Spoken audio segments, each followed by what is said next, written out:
Reka nizere ko mumeze neza kandi mukomeje kugubwa neza mwe mukunda ariko kandi mugakurikira ibiganiro bya Radio France TV. Mwaramutse mutaba twumva muri mu Rwanda, mwaramutse mutaba twumva muri hanze y'imbibi z'u Rwanda. Muze tuganire, tugiye kuganira ku makuru avugwa by'umwihariko muri Republique Iharanira Demokarasi ya Kongo. Tugiye kuganira ku mutwe wa MRDP twirwaneho.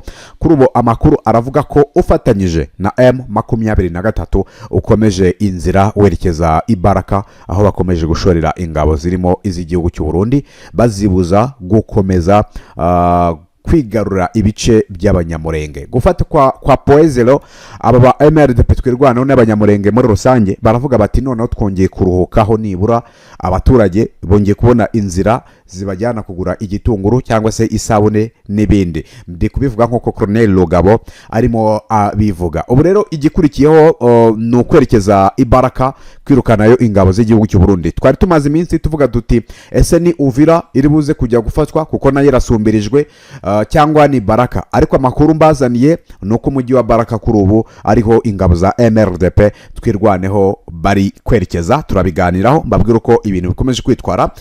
Turaganira kuri command structure y'igisirikare cya Republique Iharanira Demokarasi ya Kongo, bigaragara ko yamaze gusenyuka. Bamwe bati uyu mugabo Tshisekedi niwe wisenyeye igisirikare, we yafashe abagenerale mu ngabo z'igihugu, abenshi aragenda donc arabafunga, abenshi arabafunga abashinja ibyaha bimwe na bimwe. Uyu munsi wa none nta musirikare mukuru uri ku rugamba mu bagenerale, yarabafunze. So command structure ubundi iki gisirikare cya Republique Iharanira Demokarasi ya Kongo kugeza ubu imeze ute mu ishusho cyase mu mboni y'abasesenguzi? Nabyo ubwo turabiganiraho, mbabwira amakuru yuko ibintu byose byitwaye. Munyemerere tuganire ku ngabo z'igihugu cy'u Burundi. Izi ngabo zaguye ku bwinshi muri Poezelo ku munsi w'ejo, ngira ngo ku mugoroba ahitwa kwa Murima nibwo haberaga imirwano. Hari urugamba rudasanzwe, urugamba rukomeye cyane, zongeye kuhagwa ku bwinshi, zirimo zirapfira amadolari 100 zihembwa ku rugamba muri Republique Iharanira Demokarasi ya Kongo nk'umushahara fatizo w'ukwezi. Ariko kandi murabyibuka ko hari amabata yamwe namwe yagiye ataka inzara, nubwo arabavuze ati twebwe dutatse inzara baraduhana baradufunga. Niyo mpamvu tudakunda kugera gutaka. Turaganira byimbitse kuri iki gisirikare cy'u Burundi. Mutera agatebe tuganire ku ngabo z'u Burundi ziri muri Republique Iharanira Demokarasi ya Kongo. Turaza kubijyanisha nanone ni article 64 yaritegerejwe i Bujumbura mu gihugu cy'u Burundi. Ibyawe bishobora kuba byahindutse, yego. Hanyuma rero turaza gusoreza ku gitero cy'Uburusiya kuri Ukraine, aho mu by'ukuri abayobozi ba Ukraine bavuga ko nibura abantu 9 baraye bishwe, abandi 40 barakomereka mu gitero cy'Uburusiya mu murwa mukuru wa Kiev mu ijoro rishyira kuri uyu wa mbere. Mbaye ikaze mwese muze tuganire kubirebana n'aya makuru. Birumvikana ko na makuru menshi. Mutera agatebe. Anyway, reka duhere twihuse cyane, duhere kuri MRDP twirwaneho.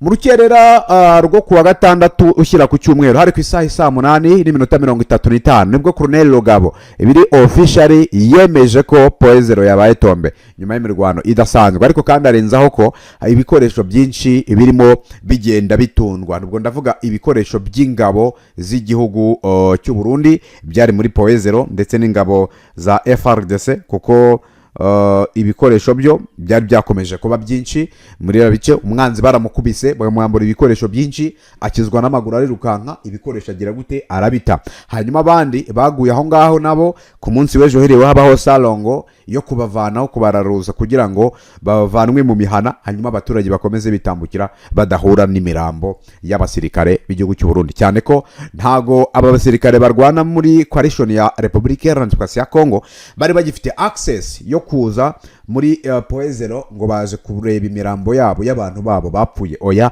MRDP twirwaneho niyo yahabakuye, niyo makuru nabahereza. Ku munsi w'ejo rero abo twabanye mu makuru twari tukifite ikibazo kibaza kiti ninde uri kugenzura agace ka Poezelo, ninde uri buze kugira uruhare donc mu kufata mu gukontorora Uvira cyase bice binini byo mu ntara Kivu y'Amajyepfo.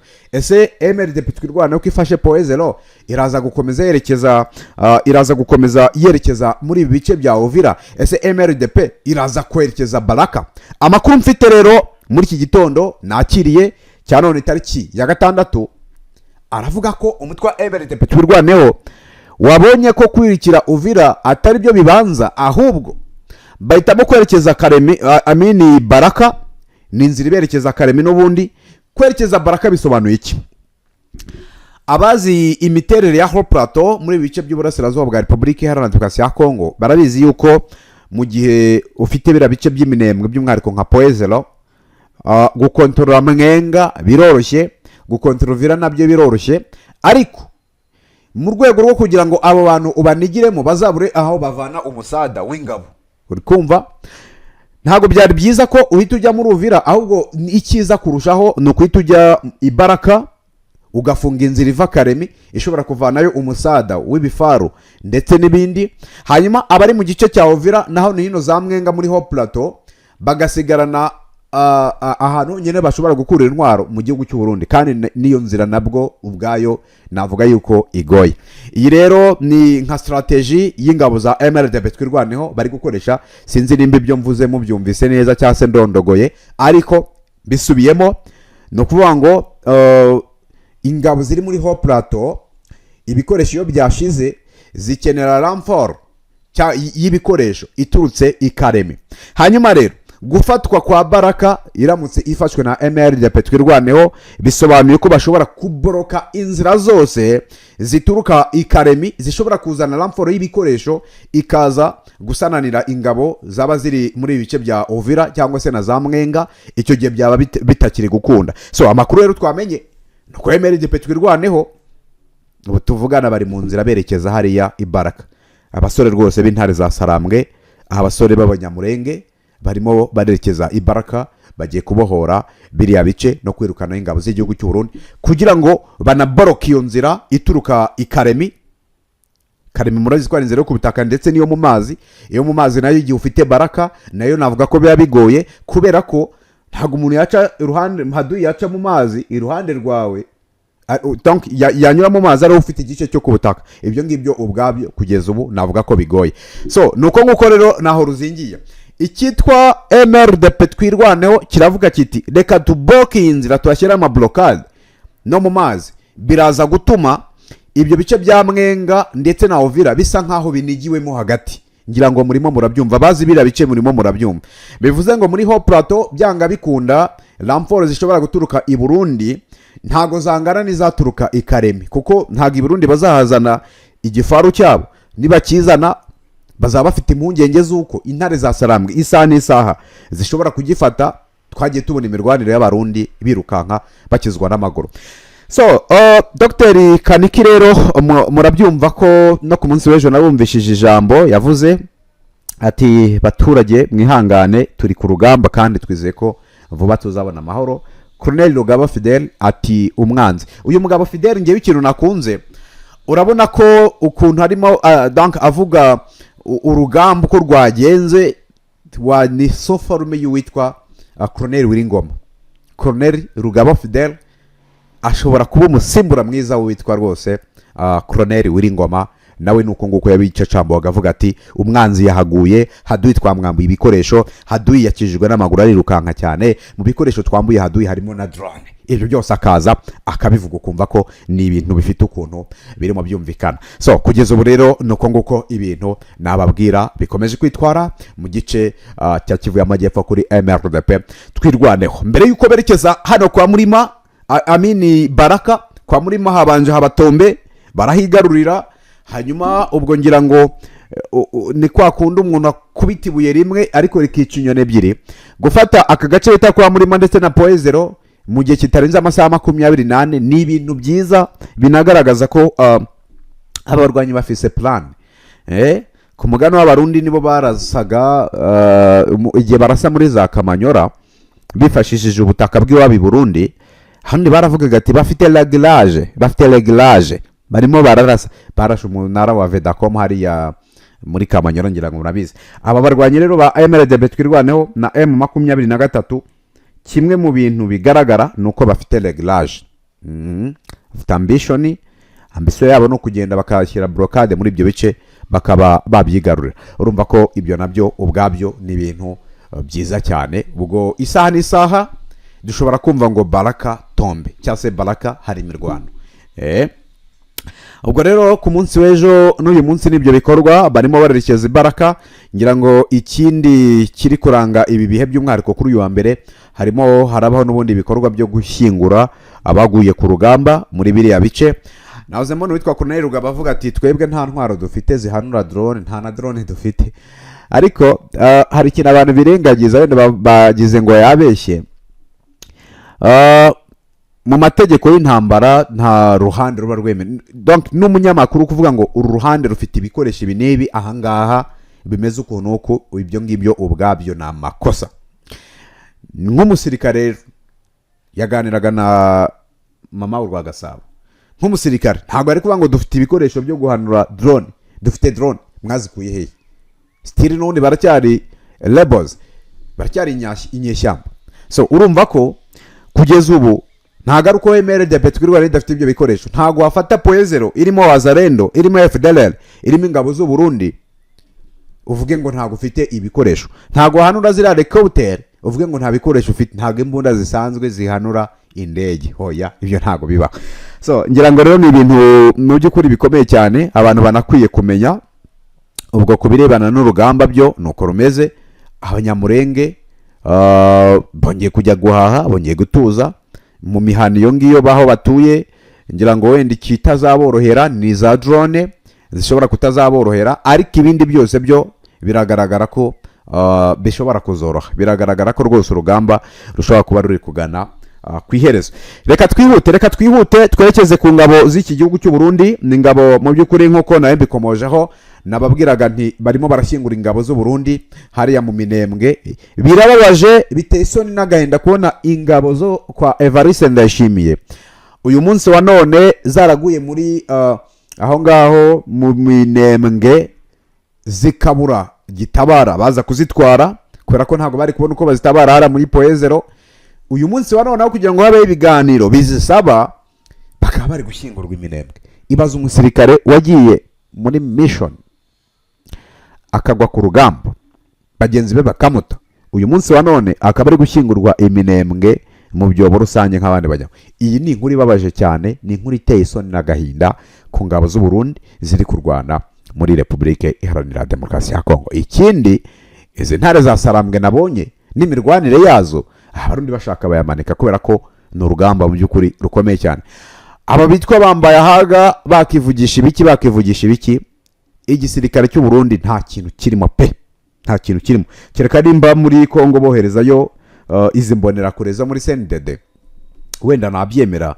ntago zishobora kujya imbere y'umuntu urwanira uburenganzira bwe, wowe urwanira amadolari 100 ntago byakunda. urumva ko mu by'ukuri ingabo z'igihugu cy'u Burundi nta kintu kirimo. so ubwo reka turebe aba barundi nibongera gutakaza Baraka Neva na Kisekedi, nimushaka abasirikare banyu mu Burundi muze kuhabakura kubera ko ibintu biraba bikomeje kunanirana.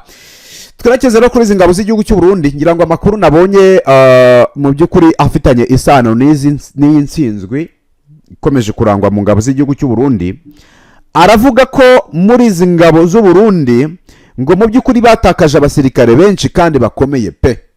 kuri iyi nshuro siroga y'ingabo z'u Burundi ni ukudatakaza abasirikare benshi kandi aho rukomeye bagakizwa n'amaguru bakirukanka. ibi mbivugiye iki? dusubize amaso inyuma twerekeze muri muri Nord Kivu uko byagiye bigendekera ingabo z'u Burundi. yaba bafashwe matekwa, bivugwa ko hari n'ibiganiro byabayeho hagati ya M23 ndetse na guverinoma y'u Burundi, habaho kubahererekanya ariko mu ibanga. ariko nureba ibyabaye ku basirikare b'abarundi muri Nord Kivu ukongera ugahindukiza amaso ukareba muri Sud Kivu ukareba ibiri kubaho uyu munsi wa none, mu by'ukuri biratanga message yuko ahubwo ingabo z'igihugu cy'u Burundi zitakakwiye kuba zikiri ku butaka bwa Repubulika Iharanira Demokarasi ya Kongo. utakaje Minova, utakaje Kavumu na Karehe, utakaje Bukavu, utakaje Kamanyora, sibyo, utakaje Ruvungi, utakaje Sange, utakaje Uvira. ugize amahirwe kubera igitutu cy'Amerika ya Uvira bakoze withdraw bayivuyemo, bagarutse za Kamanyora na za Ruvungi bavuyemo. uragarutse mu Minembwe, utakaje Mikenge, utakaje Gakenge, utakaje Kundondo, utakaje Ruhinamavi, utakaje ibice byinshi cyane mu Minembwe ntanazi ntanibuka amazina yabyo, utakaje Poezelo, none utakaje Baraka. None se ubwo urambwira ufite igisirikare, izo ngabo se muri kurwana ugatakaza ibyo bice zinjiye mu gihugu cyawe, ubwo Bujumbura yabatombe mu gihe kingana gute? Urumva ko n'urugamba rukomeye cyane. Ibi bintu biratwibutsa ko izi ngabo zirwanira amadolari 100 nk'umushahara fatizo wazo muri Repubulika Iharanira Demokarasi ya Kongo, gutsindwa kwazo bishobora kuba bifite ishingiro. Ati gute? Uyu munyamurenge uri kurwanira aho ku Ndondo cyangwa za Poezero ararwanira uburenganzira bwe, ararwanira kubaho kwe, ararwana kugira ngo arebe niba ejo ashobora kuramuka, ararwana kugira ngo arebe niba bene wabo baheze ishyanga bashobora kugira gute gutaha. So kugeza ubu rero haracyari ikibazo gikomeye cyane cyo kwibaza ngo aba bantu b'Igitega bararushwa n'iki muri Repubulika Iharanira Demokarasi ya Kongo ko bakomeje gukubitwa inshuro ku yindi. Urumva ko nibazo bikomeye cyane.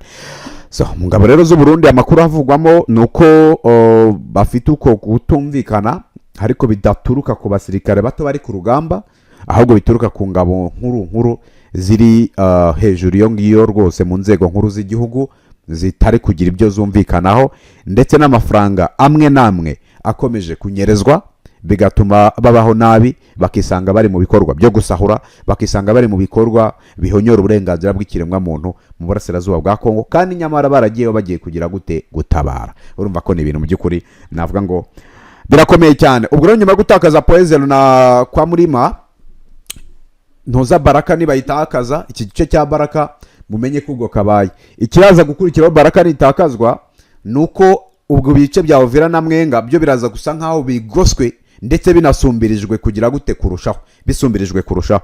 Urumva ko nukomeza. Hanyuma ingabo z'igihugu cy'u Burundi ubwo aho ziri buze kwerekeza natwe turahatega amaso. Ibiganiro byo birasa nkaho byakubise igihwereye. Ibiganiro birasa nkaho byakubise igihwereye. Uretse ibyo biganiro bya diplomasi ku mpande zombi zihanganye, ibiganiro byo ku makimbirane akomeje kumvikana muri Burasirazuba bwa Kongo, niyo mpamvu nababwiraga ngo iyi nkuru turayihuza na article 64.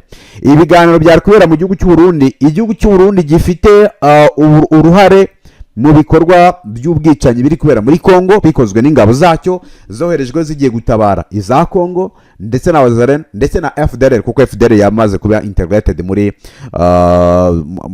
FARDC.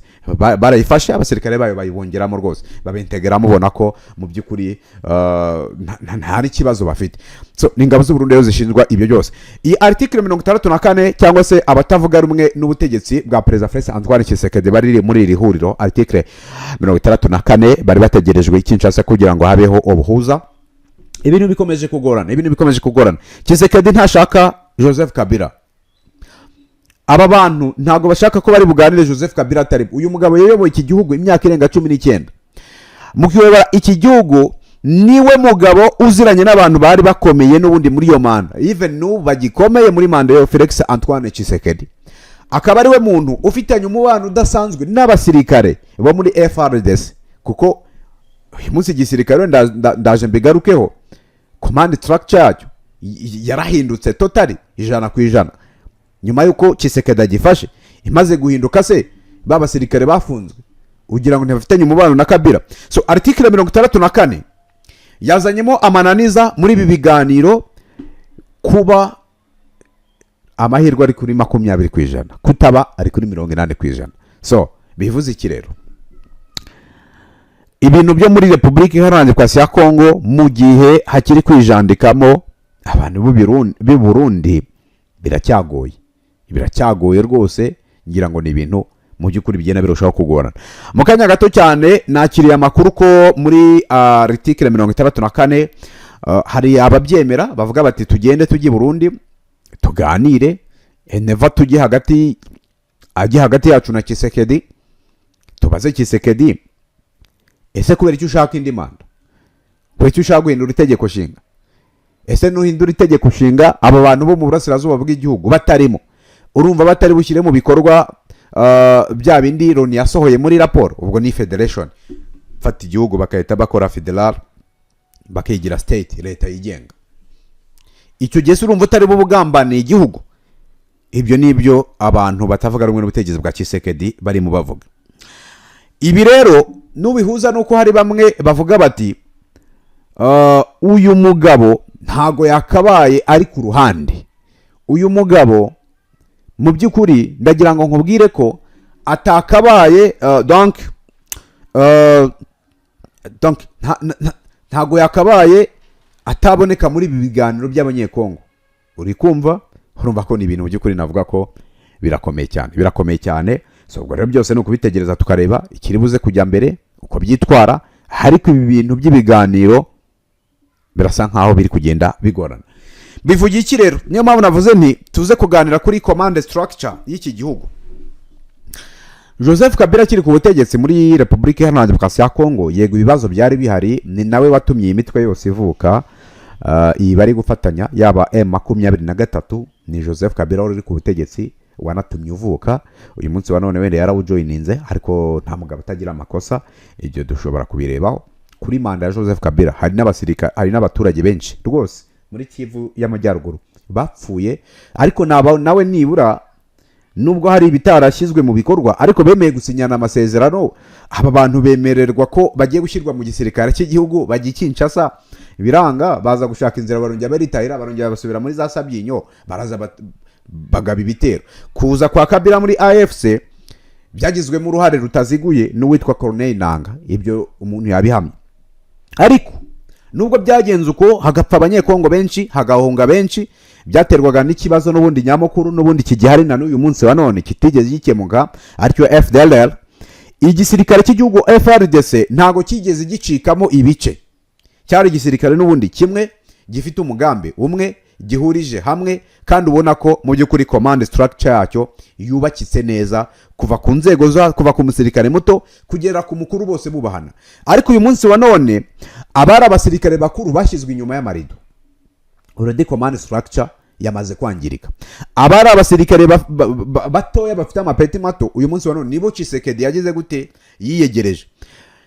Mu gihe rero uri gufata umusirikare mutoya ukamurutisha umukuru, wawe undi mukuru agasigara avuga ati yezo fan atere isari, akaba ari we uri kubaha umwe mutoya kubera ko wagize gute wamumurutishije. Already wamaze gufata structure y'igisirikare cyose cy'igihugu urayangiza. Commanding icyo gisirikare ntabwo uzigera igenda neza. Muze kunyandikira muri comment mumbwire igisirikare uko FARDC yari imeze kuri manda ya Joseph Kabila nuko imeze kuri manda y'uwitwa Felix Antoine Tshisekedi, ni hehe ikomeye cyane. Ku bwanjye command structure y'igisirikare cy'igihugu cya Republika Iharanira Demokarasi ya Kongo ubu yamaze kwangirika, iyi shusho yayo rwose yamaze kwangirika. Kubera iki? Abasirikare batoya barimo barayobora bakuru. Ni nayo mpamvu turi kubona FARDC itsindwa. Ntago wambwira ngo kuva muri Bunagana ukaza ukogoka Kivu y'Amajyaruguru yose, ukagenda Kivu y'Amajyepfo hafi ya yose ukayifata, umbwire ngo icyo gisirikare kiracyafite umwimerere wacyo, kandi ari igisirikare kiza mu bisirikare 10 bya mbere muri Afrika. Already igisobanuro nuko command structure yamaze kwangirika yamaze kwangirika. So ngira ngo rero nuko ngoko ibintu biri kwitwara muri iyo ntara Kivu y'Amajyepfo ndetse no ku gisirikare cya FARDC. Ngerageje kubinyuramo. Muri Kivu y'Amajyaruguru nta byinshi ndaza kuhavuga kubera ko inyeshyamba z'abawazarendo ziracyakomeje gushaka kwigarurira ibice bigiye bitandukanye. Ngira ngo ni ibintu bikomeye cyane, navuga ngo birakomeza kugera mu by'ukuri birushaho kuba bibi kandi cyane. Anyway, reka rero mu by'ukuri tuganire ku birebana n'amakuru aturuka mu gice cy'intambara iri guhuza Uburusiya ndetse n'igihugu cya Ukraine. Ubuyobozi bwa Ukraine mu kanya gato cyane ubwo bumaze gutangaza ko nibura abantu 9 bishwe, hanyuma abandi barenga 40 barakomereka mu gitero karahabutaka cyagabwe mu rukera rwo kuri uyu wa mbere i Kiev mu mburwa mukuru w'igihugu cya Ukraine. Ni ibitero kandi byagabwe n'igihugu cy'Uburusiya. Amakuru avuga ahaturuka rero aravuga ko humvikanye nibura ibiturika 10 mu gitero cya kabiri cyagabwe hakoreshejwe ibisasu bya misile ndetse n'indege zitagira abapilote i Kiev no mu nkengero zaho mu gihe kitarenze icyumweru harimo hagabwaho ibitero. Umuyobozi w'umujyi wa Kiev bamwita Vitali Kirichiko avuga ko hari abantu baheze imbere mu magorofa hejuru y'inyubako yo guturamo yarashwe muri icyo gitero. Yaba rero Uburusiya cyangwa se Ukraine, ibihugu byombi byongereye ubukana mu bitero byabo bakoresheje intwaro zirasakure nk'uko BBC banditse iyi nkuru. Hanyuma rero mu karere ka Crimea kigaruriwe n'Uburusiya, amashanyarazi yarabuze mu mujyi rero wa Sevastopol nyuma y'igitero cya Ukraine mu kigo gitanga amashanyarazi kiri hafi y'uriya mujyi. Naho bigaragara ko ibintu bikomeje kugenda biba bibi cyane, nta mashanyarazi, nta n'amazi ni ikibazo. Perezida Vladimir Zelensky wa Ukraine ku rundi ruhande yaburiye ko iperereza rishya riri kwerekana ko Uburusiya burimo gutegura ibitero simusiga tariki ya 7 Nyakanga, ubwo ni ku munsi w'ejo. Ati kandi bagomba kubitugabaho uko byagenda kose. Nka Ukraine twiteguye kwihorera no kwirwanaho. Abanya Ukraine ati twiteguye kwirwanaho. Ubwo se baraza kubikora bishoboke bahu? Katubitegereza turebe uko ibi bintu biri buze gukomeza kwitwara. Ngewe reka mbashimire nizo nkuru nari mbafitiye. Ndakomeza mbategurire byinshi bikomeza kuvugwa. Hagati aho gahunda za Radio France TV zo zirakomeje.